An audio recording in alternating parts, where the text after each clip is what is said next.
জয় বাংলা, জয় বঙ্গবন্ধু। একদিকে রাষ্ট্রপতি শাহাবুদ্দিনের পদত্যাগ, অন্যদিকে সামনে আসছে তার বিদেশে পালিয়ে যাবার প্রস্তুতির খবর।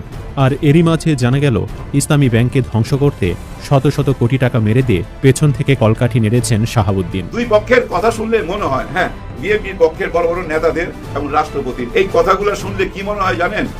দুজনের প্রতি ভীষণভাবে কৃতজ্ঞ। কে বেশি কৃতজ্ঞ বোঝা যাচ্ছে না। ছুপ্পু সাহেবের প্রতি সালাউদ্দিন সাহেবের এবং বিএনপির নেতাদের ভীষণ কৃতজ্ঞতা। আবার ছুপ্পু সাহেবের কথার মধ্যে বোঝা যায় উনিও বিএনপির প্রতি ভীষণ কৃতজ্ঞ।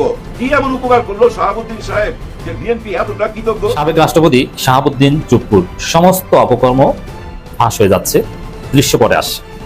অলরেডি পেপার পত্রিকা রিপোর্ট শুরু হয়ে গেছে। যেটা আমি বলছি যে রাষ্ট্রপতি থাকা অবস্থায় অনেক কিছু হবে না, কিন্তু রাষ্ট্রপতি পদ তার চলে যাওয়ার সাথে সাথে তার এমন গোমর বাজারে আসবে, এমন রহস্য বাজারে আসবে, জনগণ শাহবাগ অবরোধ করতে বাধ্য হতে পারে যে তাকে গ্রেফতার করতে হবে। এই দাবি সুপ্রিম কোর্টের প্রখ্যাত আইনজীবী অ্যাডভোকেট আবু হেনা রাজ্জাকি একটি বিস্ফোরক তথ্য জনসম্মুখে আনেন। তিনি জানান, ডক্টর ইউনূসকে সরাসরি রাষ্ট্রপতি হওয়ার প্রস্তাব দেওয়া হয়েছে। আর এই প্রস্তাবটি হাওয়া থেকে আসেনি, এসেছে খোদ দেশের বর্তমান সময়ের সবচেয়ে বড় রাজনৈতিক শক্তি ক্ষমতাসীন দল বিএনপির পক্ষ থেকে। অস্থায়ী রাষ্ট্রপতি হিসেবে দায়িত্ব নেওয়ার পর প্রথমবারের মতো বঙ্গভবনে অবসরপ্রাপ্ত মেজর হাফিজউদ্দিন আহমদ মূল ফটকে স্বাগত জানিয়ে প্রেসিডেন্সিয়াল গ্রাউন্ডে নিয়ে যায় প্রেসিডেন্ট রেজিমেন্ট গার্ডের সদস্যরা। প্রেসিডেন্সিয়াল গ্রাউন্ডে গার্ড অব অনার গ্রহণ করেন অস্থায়ী রাষ্ট্রপতি হাফিজউদ্দিন আহমদ। তাকে ফুল দিয়ে বরণ করেন বঙ্গভবনের কর্মকর্তা কর্মচারীরা।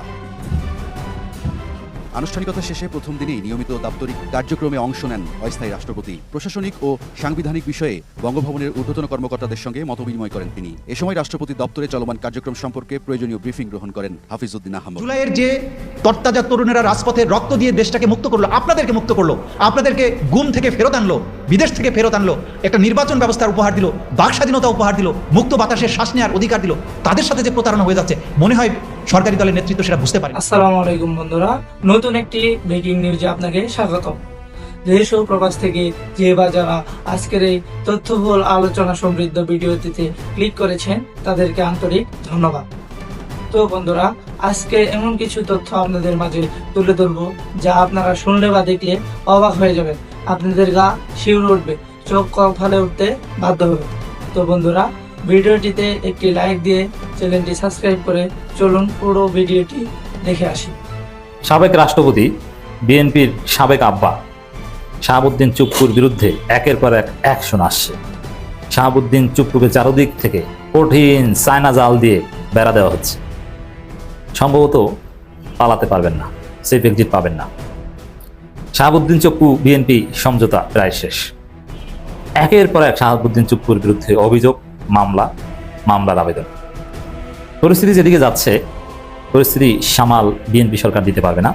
শাহাবুদ্দিন চুপ্পুকে সেফ এক্সিট দেওয়ার যে সমঝোতা, এটা দিতে পারবে না।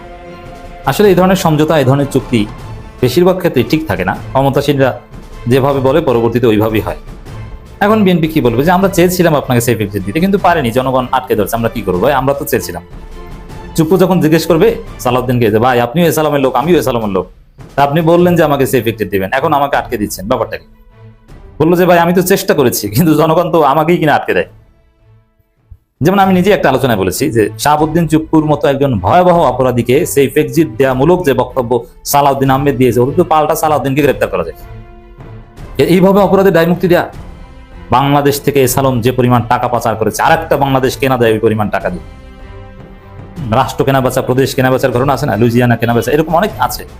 বাংলাদেশের রংপুর $10 বিলিয়ন দিয়ে কিনতে চায়, প্রায় $34 বিলিয়ন পাচার করেছে এসালাম বেক্সিমপেরা। আর অথচ রংপুর বিভাগের দাম ধরা হয় $10 বিলিয়ন।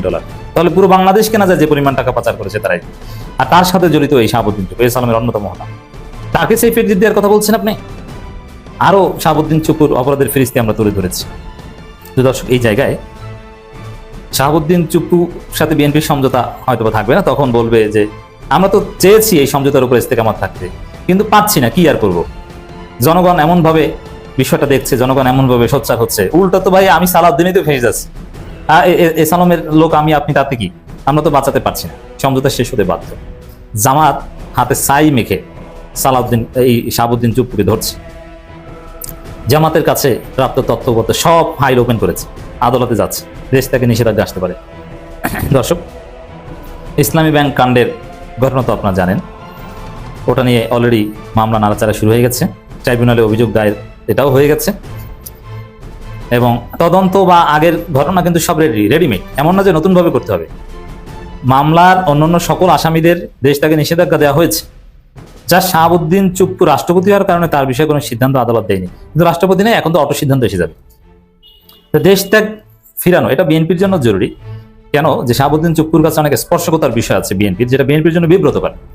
অতএব সেখানে শাহাবুদ্দিন চুপ্পুকে যদি স্বাধীনভাবে বিদেশে যে মুখ খুলতে দেয়, তাহলে বিএনপিকে এর মাসুল গুনতে হবে। এটা ডেফিনেটলি বিএনপি চাইবে না। যেমন কি, আমি কিছু উদাহরণ দিই। এই যে শেখ হাসিনা আসলে পদত্যাগ করেন নাই, শেখ হাসিনার কোনো পদত্যাগপত্র নাই, কিন্তু বিএনপি মির্জা ফখরুলরা আয়োজন করে পদত্যাগের নাটক সাজিয়ে চুপ্পুর মাধ্যমে ওয়াকারকে ব্যবহার করে প্রচার করেছে যে শেখ হাসিনা পদত্যাগ করেছে, অতএব এই পদত্যাগের উপর ভিত্তি করে আপিল বিভাগের রেফারেন্স এনে আপনি ইন্টারিম গভর্নমেন্ট করেন, যাতে 90 দিনের মধ্যে ইলেকশন করা যায়। যদি শেষ পর্যন্ত 90 দিনের ইলেকশনের খাস বিএনপির পূর্ণ হয়নি। এখন এই জায়গায় দর্শক দেখেন, ভেরি সিম্পল, যে শাহাবুদ্দিন চুপ্পু মিথ্যা কথা বলতে বাধ্য হয়েছেন তখন।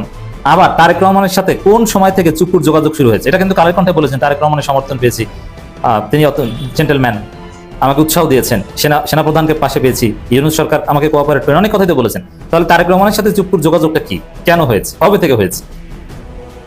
চুপ্পুর সাথে তারেক রহমানের সম্পর্ক, তারেক রহমান বাংলাদেশে আসার আগে, এটা কি তারেক রহমানের জন্য আনপ্লেজেন্ট না, বিব্রতকর না?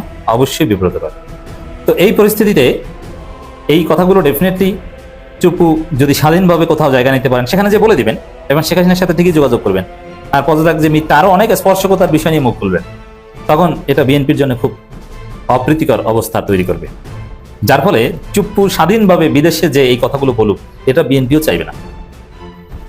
আর এই সেফ এক্সিটের সমঝোতা এ কারণে শেষ হয়ে যেতে পারে, চুপ্পুকে দেশের মধ্যে রাখবে, দেশের মধ্যে থাকলে চুপ্পু কিন্তু কিছু বলা সাহস হবে না। হয়তো বিএনপি এরকম বলবে যে উল্টাপাল্টা বলবো জেলে, আর যদি জেলে ঢুকায় তারপরও বলতে পারবে না, তাহলে কিন্তু জেলের ভিতরে খবর আছে। অতএব জেলের ভয় দেখিয়ে চুপ্পুকে চুপ রাখবে, আর জেলে গেলে পরবর্তী মাইরের বা সাজার ভয় দেখিয়ে তাকে চুপ রাখবে। দেশের মধ্যে থাকলে নানানভাবে চুপ্পুকে তার মৃত্যু পর্যন্ত চুপ রাখানো সম্ভব, কিন্তু দেশের বাইরে দিলে তখন আর এটা সম্ভব না।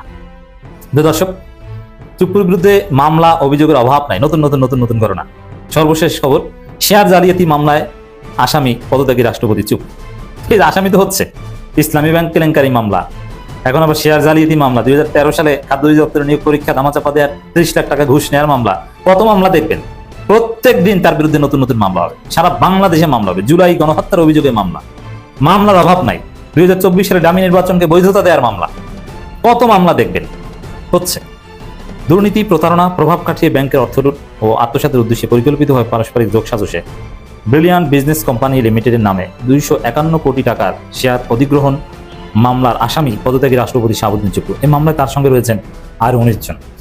বুঝতে পারছেন কিভাবে তিনি ফেসে যাচ্ছেন? ইসলামী ব্যাংকের প্রধান শাখার সিনিয়র অফিসার মোহাম্মদ আব্দুস সামাদ 2025 সালের 4 সেপ্টেম্বর ঢাকা মহানগরীর সিনিয়র স্পেশাল জজ আদালতের তৎকালীন বিচারক মোহাম্মদ সাব্বির ফয়জের আদালতে মামলাটি করেন। আদালত ওই দিন বাদীর জবানবন্দি রেকর্ড করে মামলাটি আমলে নিয়ে দুর্নীতি দমন কমিশনকে তদন্ত করে প্রতিবেদন জমার নির্দেশ দেন। সোমবার মামলার বাদী আব্দুস সামাদ বিষয়টি নিশ্চিত করে বলেন, মামলাটির তদন্ত চলছে। সর্বশেষ গত 23 জুন মামলার তদন্ত প্রতিবেদন জমার দিন ছিল। তবে ওই দিন তদন্ত সংস্থা দুর্নীতি দমন কমিশনের প্রতিবেদন জমা দিতে পারেনি। এ কারণে ঢাকা মহানগর সিনিয়র স্পেশাল জজ আদালতের ভারপ্রাপ্ত বিচারক মোহাম্মদ আলমগীর আগামী 11 আগস্ট প্রতিবেদন দাখিলের পরবর্তী দিন ধার্য করেছেন বলে জানান সংশ্লিষ্ট আদালতের বেঞ্চ সহকারী রিয়াজ হোসেন। আগে চাইলেও তো তার নাম চার্জশিটে দেওয়া যেত না, কিন্তু এখন এই যে 11 আগস্ট যে প্রতিবেদন সাবমিট করা হবে, সেখানে চুপ্পুর নাম আসবে, কারণ চুপ্পু তো এখন আর প্রেসিডেন্ট না। স্যার এইসব এতে প্রথম মিনিমাম দেশ থেকে নিষেধাজ্ঞার ডিগ্রি আসবে, এতে কোনো সন্দেহ নাই।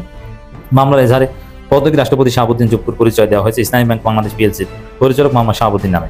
তাকে এজাহারে 12 নম্বর আসামি করা হয়েছে, সেখানে বলা হয়েছে ইত্যাদি ইত্যাদি আরো অনেক ঘটনা আছে। তাহলে চুপ্পু একের পর এক মামলার আসামি হচ্ছেন, এইসব মামলায় ফেসে যাবেন এবং বিএনপির সাথে সমঝোতা জয় বাংলা হয়ে যাচ্ছে। তো প্রিয় দর্শক, আজ এই পর্যন্তই ছিল আমাদের বিস্তারিত সংবাদ। যদি আপনাদের কাছে এই তথ্যগুলো ভালো লেগে থাকে, তাহলে আমাদের চ্যানেলটি সাবস্ক্রাইব করে ভিডিওটি একটু শেয়ার করে আমাদের পাশেই থাকবেন। তো বন্ধুরা, আপনারা ভালো থাকবেন, সুস্থ থাকবেন। আজকে এই পর্যন্তই বিদায় নিচ্ছি। আল্লাহ হাফেজ।